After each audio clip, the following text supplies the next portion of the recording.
യൂറോപ്പിലെ ഏറ്റവും സമ്പന്നമായ രാജ്യമായ ജർമ്മനിക്ക് കഴിഞ്ഞ 60 വർഷമായി കുടിയേറ്റക്കാരെ സ്വാഗതം ചെയ്യുന്ന ഒരു രാഷ്ട്രീയ നയമുണ്ട്.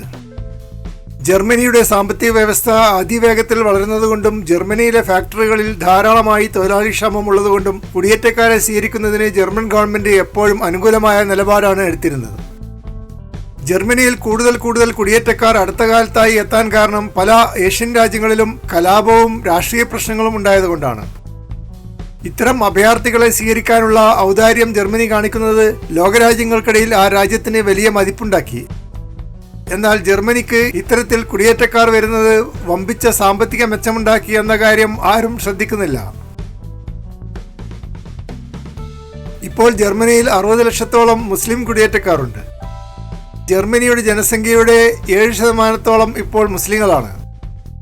കുടിയേറ്റക്കാരല്ലാത്ത മുസ്ലിങ്ങളും മതം മാറിയ ജർമ്മൻകാരും ഇതിനു പുറമെയാണ് ഉള്ളത്. കൃത്യമായി അവരുടെ കണക്ക് ലഭ്യമല്ല, കാരണം ജർമ്മനിയിൽ ജാതിയും മതവും തിരിച്ചുള്ള സെൻസസ് ലഭ്യമല്ല. പ്യൂ റിസർച്ച് ഫൗണ്ടേഷൻ പോലെയുള്ള അമേരിക്കൻ സംഘടനകളാണ് കൂടുതലായും ഇത്തരത്തിലുള്ള കണക്കുകൾ നമുക്ക് ലഭ്യമാക്കുന്നത്. ജർമ്മനിയിലെ മുസ്ലിങ്ങളിൽ 26 ലക്ഷത്തോളം സുന്നികളും 5 ലക്ഷത്തോളം അലവികളും 2 ലക്ഷത്തോളം ഷിയാക്കളുമാണ്. മുസ്ലിങ്ങളുടെ എണ്ണം വർദ്ധിക്കുന്നതിനനുസരിച്ച് ഇസ്ലാമിക തീവ്രവാദം വർദ്ധിക്കുന്നതും സാംസ്കാരികമായി മുസ്ലിങ്ങളും ജർമ്മനിയിലെ ക്രിസ്ത്യാനികളും തമ്മിൽ യോജിച്ചു പോകാത്തതും വമ്പിച്ച സാമൂഹ്യ പ്രശ്നങ്ങൾ ഉണ്ടാക്കിയിട്ടുണ്ട്. പ്രത്യേകിച്ചും ജൂതന്മാർക്ക് വലിയ സ്ഥാനമുള്ള ജർമ്മനിയിൽ മുസ്ലിങ്ങൾ ജൂതന്മാർക്കെതിരായ ഒരു നിലപാട് സ്വീകരിക്കുന്നത് ജർമ്മൻകാരെ പ്രകോപിപ്പിച്ചിട്ടുണ്ട്. പലപ്പോഴും ജൂതന്മാരെ ആക്രമിക്കുന്നതും മുസ്ലിം ഗ്രൂപ്പുകളാണെന്ന് ജർമ്മനി കണ്ടെത്തിയിട്ടുണ്ട്. മുസ്ലിങ്ങളുടെ നിസ്കാരവും നോമ്പും പ്രോത്സാഹിപ്പിക്കുന്ന ഒരു നയമാണ് ജർമ്മൻകാർ പൊതുവെ സ്വീകരിച്ചു വരുന്നത്. എന്നാൽ ഹിജാബിന്റെ കാര്യത്തിൽ വിട്ടുവീഴ്ചയില്ലാത്ത ഒരു സമീപനം ജർമ്മനിക്കുണ്ട്.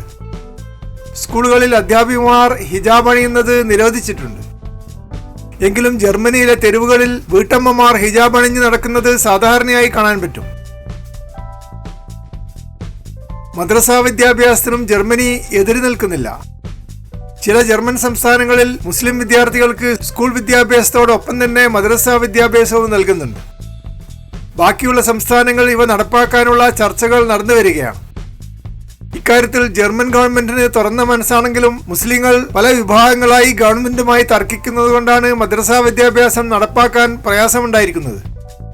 സുന്നി മദ്രസകൾ തുടങ്ങുന്നതിനെ ഷിയാക്കൾ എതിർക്കുകയും ഷിയാ മദ്രസകൾ തുടങ്ങുന്നത് സുന്നികൾ അനുവദിക്കാതിരിക്കുകയും ചെയ്യുന്നതുകൊണ്ട് പല സംസ്ഥാനങ്ങളിലും മദ്രസ വിദ്യാഭ്യാസം സ്കൂളുകളിലെ പരിമിതമായ ട്യൂഷനിൽ ഒതുങ്ങി നിൽക്കുകയാണ്.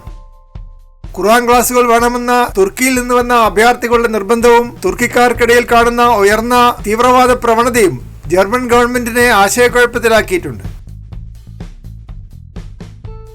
ചില ജർമ്മൻ നഗരങ്ങളിൽ പള്ളികൾ ഉണ്ടാക്കുമ്പോൾ നാട്ടുകാർ എതിർപ്പ് പ്രകടിപ്പിക്കുന്നതും അതിനെ തുടർന്ന് പള്ളികൾക്കുള്ള അനുവാദം വൈകിപ്പിക്കുകയോ നിഷേധിക്കുകയോ ചെയ്യുന്നത് സാധാരണമാണ്. കൊളോൺ നഗരത്തിൽ ഭീമാകാരമായ ഒരു മുസ്ലിം പള്ളി ഉണ്ടാക്കാൻ അടുത്ത കാലത്ത് ശ്രമം നടന്നപ്പോൾ നാട്ടുകാർ ശക്തമായി അതിനെ എതിർക്കുകയും ഈ പള്ളി ഉണ്ടാക്കേണ്ടതില്ല എന്ന് തീരുമാനിക്കുകയും ചെയ്തു. ഇപ്പോൾ ജർമ്മനിയിൽ 18 ഒഫീഷ്യൽ ജമാഅത്ത് പള്ളികളാണുള്ളത്. ബാക്കിയൊക്കെ പ്രാർത്ഥനാമുറികളാണ്. 1200ഓളം പ്രാർത്ഥനാമുറികൾ ജർമ്മനിയുടെ പല ഭാഗങ്ങളിലും പ്രവർത്തിക്കുന്നു. അവ വാടക കെട്ടിടങ്ങളിലും ഫാക്ടറികളിലും ഗോഡൌണുകളിലുമാണ് പ്രവർത്തിക്കുന്നത്.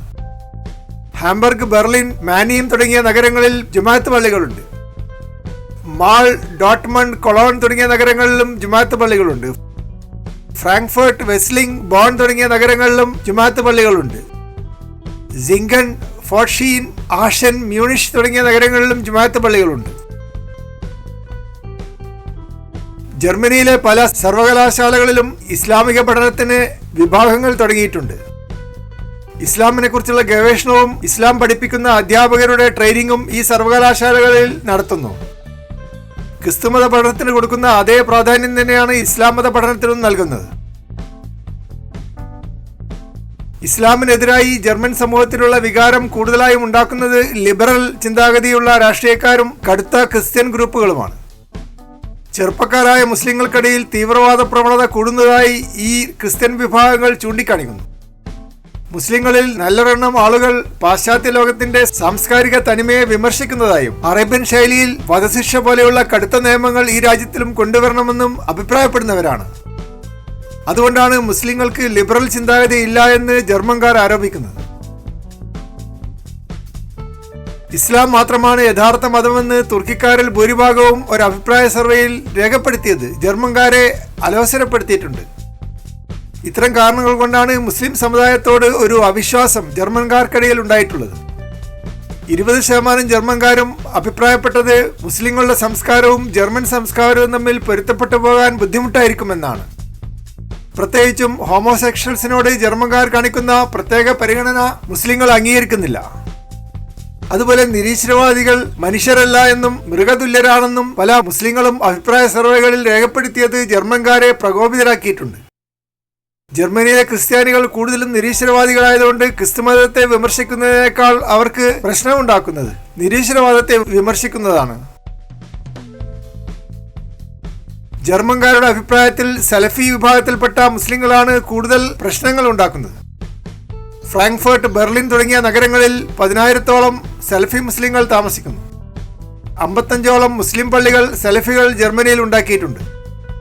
മിക്കവാറും എല്ലാ സലഫി കമ്മ്യൂണിറ്റികളെയും ജർമ്മൻ പോലീസും രഹസ്യ പോലീസും നിരീക്ഷിക്കുന്നുണ്ട്. എങ്കിലും സലഫികളെ പുറത്താക്കുവാൻ ജർമ്മനിക്ക് അധികാരമില്ല. ജർമ്മനിയിലെ ഭരണഘടന തക്കതായ കാരണമില്ലാതെ ആരെയും രാജ്യത്ത് നിന്ന് പുറത്താക്കാൻ അനുവദിക്കുന്നില്ല. ചില സലഫി പള്ളികൾ അടച്ചുപൂട്ടുകയും മറ്റു ചില സലഫി സംഘടനകൾ നിരോധിക്കുകയും ചെയ്ത് ജർമ്മനി സലഫികൾക്കെതിരെയുള്ള നീക്കങ്ങൾ ശക്തിപ്പെടുത്തിയിട്ടുണ്ട്. അതുപോലെ തുർക്കിയിൽ നിന്നും കുർദുകളുടെ ജനവാസ കേന്ദ്രങ്ങളിൽ നിന്ന് വരുന്ന മുസ്ലിങ്ങൾ കൂടുതൽ തീവ്രതയുള്ളവരാണെന്ന് ജർമ്മൻകാർ കണ്ടെത്തിയിട്ടുണ്ട്. 24,000-ഓളം തീവ്രവാദികളായ മുസ്ലിങ്ങൾ ജർമ്മനിയിൽ താമസിക്കുന്നുണ്ടെന്ന് ജർമ്മൻ ഗവൺമെന്റ് ചൂണ്ടിക്കാണിക്കുന്നു. അവരിൽ 10,000 പേരെങ്കിലും സലഫി പ്രസ്ഥാനങ്ങളുമായി ബന്ധമുള്ളവരാണ്. കഴിഞ്ഞ 10 വർഷത്തിനിടയിൽ 80-ഓളം ഇസ്ലാമിക തീവ്രവാദികളെ ജർമ്മനി പിടികൂടുകയും നാടുകടത്തുകയും ചെയ്തിട്ടുണ്ട്. വേണ്ടത്ര തെളിവുകളും കുറ്റകൃത്യങ്ങളുടെ റെക്കോർഡും ഉണ്ടെങ്കിൽ മാത്രമേ കോടതികൾ ഇത്തരത്തിൽ നാടുകടത്താൻ അനുവദിക്കുകയുള്ളൂ. 760-ഓളം തീവ്ര ഇസ്ലാമിക പ്രസ്ഥാനക്കാർ ജർമ്മനിയിൽ താമസിക്കുന്നതായി പോലീസ് വകുപ്പിന്റെ റെക്കോർഡുകൾ കാണുന്നു. ഇവരിൽ 153 പേരെങ്കിലും ജയിലുകളിലാണ് ഇപ്പോൾ ഉള്ളത്. ജർമ്മനിയിലെ വുപ്പർട്ടാൾ നഗരത്തിൽ ശരിയ പോലീസ് എന്ന് എഴുതിവെച്ച പ്രത്യേക യൂണിഫോം അണിഞ്ഞ ചെറുപ്പക്കാരെ ജർമ്മൻ പോലീസ് കണ്ടെത്തുകയും അറസ്റ്റ് ചെയ്യുകയും ചെയ്തു. ചൂതാട്ടശാലകളിൽ പോവുകയും മദ്യപാനം ശീലമാക്കുകയും വേശ്യകളുമായി സമ്പർക്കം പുലർത്തുകയും ചെയ്യുന്ന മുസ്ലിങ്ങളെ നിരുത്സാഹപ്പെടുത്തുകയും തടയുകയും ചെയ്യുകയാണ് തങ്ങൾ ചെയ്യുന്നതെന്ന് ഈ ചെറുപ്പക്കാർ പോലീസിനോട് തുറന്നു പറഞ്ഞു. ജർമ്മനിയിലെ പത്രക്കാർ ഇത് വലിയ വാർത്തയാക്കുകയും മദ്യപാനവും ചൂതാട്ടവും വേശ്യാവൃത്തിയും എല്ലാവരും അനുവദിച്ച കാര്യങ്ങളായതുകൊണ്ട് ജർമ്മനിയുടെ പൊതുസമൂഹത്തെ ഈ മുസ്ലിം ചെറുപ്പക്കാരുടെ പ്രവൃത്തി ഞെട്ടിക്കുകയും ചെയ്തു. അനുവാദമില്ലാത്ത യൂണിഫോമുകൾ ധരിച്ച് പൊതുസ്ഥലങ്ങളിൽ പ്രവർത്തിക്കുന്നു എന്ന കുറ്റം ആരോപിച്ച് ഇവരെ പോലീസ് കോടതിയിൽ ഹാജരാക്കി. എങ്കിലും ഏഷ്യൻ രീതിയിൽ ജീവിച്ചു ശീലിച്ച ഈ ചെറുപ്പക്കാരുടെ അത്യുത്സാഹം കോടതിക്ക് ഒരു കുറ്റകൃത്യമായി തോന്നിയില്ല.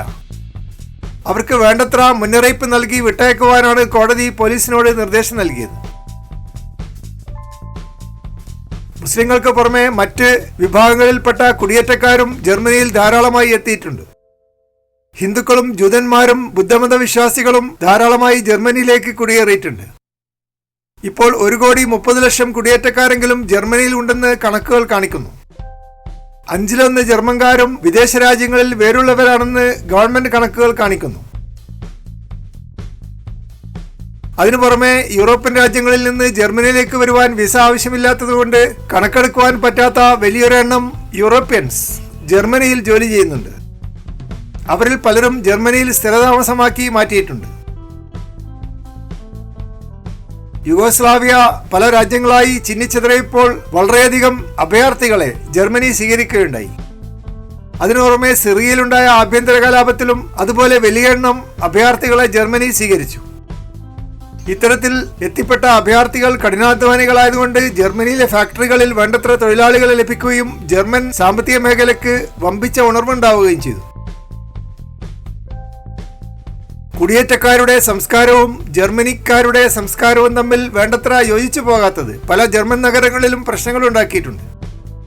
കുറ്റകൃത്യങ്ങൾ വർദ്ധിക്കുന്നത് കുടിയേറ്റക്കാരുടെ സാന്നിധ്യം മൂലമാണെന്ന് പൊതുവെ ജർമ്മൻകാർക്കിടയിൽ അഭിപ്രായമുണ്ടെങ്കിലും സ്ഥിതിവിവര കണക്കുകൾ ഇത് ശരിയാണെന്ന് തെളിയിക്കുന്നില്ല.